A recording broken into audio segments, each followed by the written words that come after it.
You اے بڑے غصے میں آج کل اوپیک سے نکل گیا اور اپنے شہریوں کو بھی دیگر ممالک ہمسائے ممالک میں سفر کرنے سے منع کر دیا. کیا لگتا ہے آپ کو کیوں اتنا افینڈ ہے متحدہ عرب امارات؟ جی سنبل، بالکل آپ نے ٹھیک کہا، بہت زیادہ غصے میں ہے متحدہ عرب امارات. اماراتیوں کا یہ شکوہ ہے کہ اتنے تو میزلز ایران نے اسرائیل پر نہیں مارے جتنے انہوں نے جناب متحدہ عرب امارات پر آ کر مارے ہیں. یہ بھی شکوہ انہوں نے کیا کہ جو جی سی سی ممالک ہیں کسی نے بھی ہمارا اس طرح سے اوپنلی ساتھ نہیں دیا جتنا دیا جانا چاہیے تھا. لیکن مجھے شکوے کی سمجھ نہیں آتی. جی سی سی ممالک ہے، قطر ہے، بحرین ہے، کویت ہے، ایون سعودی عربیہ ہے، وہاں پہ بھی جا کے میزلز جو ہے وہ ہٹ کیے. وہ ایک جو اماراتی پریزیڈنٹ کے جو مشیر ہیں انہوں نے کہا، مجموعی طور پہ جو فگر بتاتے ہیں 2800 کے قریب میزلز اور ڈرون آ کے ہٹ کیے ہیں متحدہ عرب امارات کو. ہٹ کیے نہیں چلے، ان کی فضاؤں تک آئے، انٹرسیپٹر نے روک لیے، جن میں بتایا جاتا ہے کوئی اراؤنڈ کوئی 2200 کے قریب ڈرونز ہیں اور 500 کے قریب بتایا گیا کہ بیلسٹک میزائلز تھے. اب یہ اوفینڈ ہونے کی ریزن ہے، اور یہی آپ نے جو بھی بات کی اوپیک سے نکلنا، اوپیک پلس سے نکلنا، ہم نے دیکھا کہ ڈیفیکٹو طریقے سے سعودی عربیہ اس ساری چیز کو رول کر رہا تھا. ایک بڑا ملک ہے، بڑی پاپولیشن ہے، بڑی اکانومی ہے مڈل ایسٹ کے اندر، جی سی سی ممالک امہ کے اندر، مسلم امہ میں ایک اس کا بڑا رول ہے. یہ جناب یمن سے ان کا کنفلکٹ شروع ہوا سعودیہ کے ساتھ، پھر سوڈان میں وہ کنفلکٹ ہم نے دیکھا بہت سارا بڑھتا ہوا، اور ان کو وہاں سے اپنی فوجیں جو ہیں واپس بلانا پڑ گئی متحدہ عرب امارات کو. سعودیہ کے ساتھ جو ایک رفٹ تھی، شاید ایک وہ رفٹ بھی ہے. شاید متحدہ عرب امارات کو لگ رہا ہے کہ جی سی سی ممالک میں خلیج تعاون کونسل میں اب اتنا کمفرٹیبل نہیں ہے. اس نے کوئی نئے اتحادی بنانے ہیں، اس نے کوئی نئی دوستیاں کرنی ہیں. وہی ابراہیم اکارڈ بھی دیکھا آپ نے. اس جنگ کے دوران کچھ رپورٹس اس طرح بھی آئی کہ اماراتی جو پریزیڈنٹ ہیں انہیں نتنیاہو کے ساتھ مسلسل رابطے میں رہے. انہوں نے جناب آئرن ڈوم بھی ان کو اس ٹائم پیریڈ میں فراہم کیا. یہ وہ ساری کی ساری پوری ایک ہسٹری اس کی جناب یہ ہے اوفینڈ ہونے کی. ایک تو حملہ، اور آن دا ادر سائڈ جو پرانے گرجز بھی تھے جی سی سی ممالک کے اندر. اب جناب متحدہ عرب امارات نے اپنے شہریوں کو باؤنڈ کیا ہے کہ وہ کسی صورت بھی ایران کا سفر نہیں کریں گے، وہ کسی صورت بھی عراق نہیں جائیں گے، وہ کسی صورت بھی لیبنان نہیں جائیں گے. جو ان کے شہری وہاں پر موجود بھی ہیں ان کو بھی کہا گیا کہ فوری طور پہ آپ یہ ملک چھوڑ دیں اور واپس اپنا جو وزٹ ہے اس کو ذرا آپ مختصر کریں اور واپس اپنے ملک واپس آپ آ جائیں متحدہ عرب امارات، تو دوبارہ پلان بھی نہ کریں. اور اسی نوعیت کی سمجھ کچھ جو پابندیاں ہیں وہ متحدہ عرب امارات ان کنٹریز کے اوپر بھی لگا رہا ہے. ایرانیوں کو نکال دیا 30 دن کے الٹیمیٹم کے اندر کہ جی فوری طور پہ آپ نے ملک چھوڑ دینا ہے. جن کا وہاں پہ مال متا تھا، بزنسز تھے اور بہت ساری چیزیں تھیں، ان کو سمیٹنے کا بھی موقع نہیں دیا. لوگوں کے اکاؤنٹس کے اندر پیسے پڑے ہوئے تھے، بہت سی اس طرح کی بھی اطلاعات تھی کہ وہ بھی فریز ہو گئے. بلکہ آج کل تو پاکستانیوں کے حوالے سے آپ نے دیکھا ہوگا بہت ساری رومرز چل رہی ہیں کہ پاکستانیوں کو وہاں سے ڈیپورٹ کیا جا رہا ہے. پاکستانی جو 25 سال سے وہاں پہ کام کر رہے تھے ان کو بتائے بغیر 48 آورز میں جانے کا کہہ دیا جاتا ہے. اتحاد ایئر ویز کی کل ہم نے ایک سٹوری بلکہ کی بھی تھی کہ وہاں پہ 15 پاکستانی جو 18 سال سے وہاں کام کر رہے تھے ابو دھابی میں، ان کو نکل جانے کا حکم دے دیا. تو اوفینڈ ہے. شاید ایک نیو الائنمنٹ ہوگی، شاید ایک نیا مڈل ایسٹ آنے والے ٹائم میں آپ کو بنتا ہوا نظر آئے گا. اور جو متحدہ عرب امارات ہے وہ جی سی سی کے علاوہ ان کے ساتھ کھڑا نہیں ہوگا، کسی اور بلاک کا حصہ بن جائے گا. سر جیسے آپ کو پتہ ہے کہ 7 ریاستیں مل کے یو اے بناتی ہیں، تو مجھے یہ بتائیے کہ یہ ورک کیسے کرتی ہیں؟ مطلب ان کی گورنمنٹ کا کیا سسٹم ہوتا ہے، یہ کیسے ورک کرتا ہے؟ بالکل، یہ 7 چھوٹی ریاستیں ہیں، 7 چھوٹی کنگڈمز ہیں جو مل کر جو ہے متحدہ عرب امارات بناتی ہیں. 1971 کی دہائی میں بتایا جاتا ہے کہ ممالک نے مل کر ایک ایگریمنٹ سائن کیا اور متحدہ عرب امارات بنا. مجموعی طور پر کوئی 83,000 اسکوائر جو ہے کلومیٹر کا یہ ایریا ہے، اور سب سے بڑی اس میں جو ریاست ہے وہ جناب ابو دھابی ہے. دوسرے نمبر پر اس کے پاس جو ایریا بھی آپ کو بتاتے ہیں 67,000 اسکوائر کلومیٹر تقریباً ایریا ہے.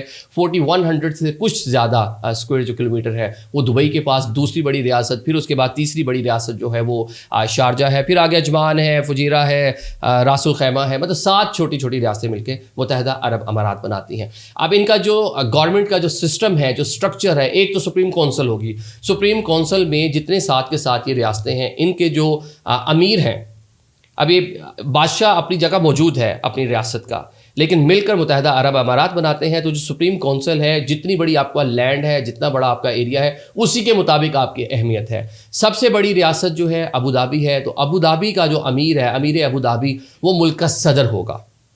جو کراؤن پرنس وہاں کا ہوگا وہ آنے والا صدر ہوگا. مطلب یہ سسٹم انہوں نے ڈیفائن کر رکھا ہے. اسی طرح جو دبئی دوسری بڑی وہاں پہ ریاست شامل ہوئی، اکنامیکل ہب بھی ہے، پیسہ بھی بہت ہے وہاں پر. تو دبئی جو ہے، دبئی کا جو بھی حکمران ہوگا وہ متحدہ عرب امارات کا پرائم منسٹر ہوگا یا ڈپٹی پرائم منسٹر ہوگا.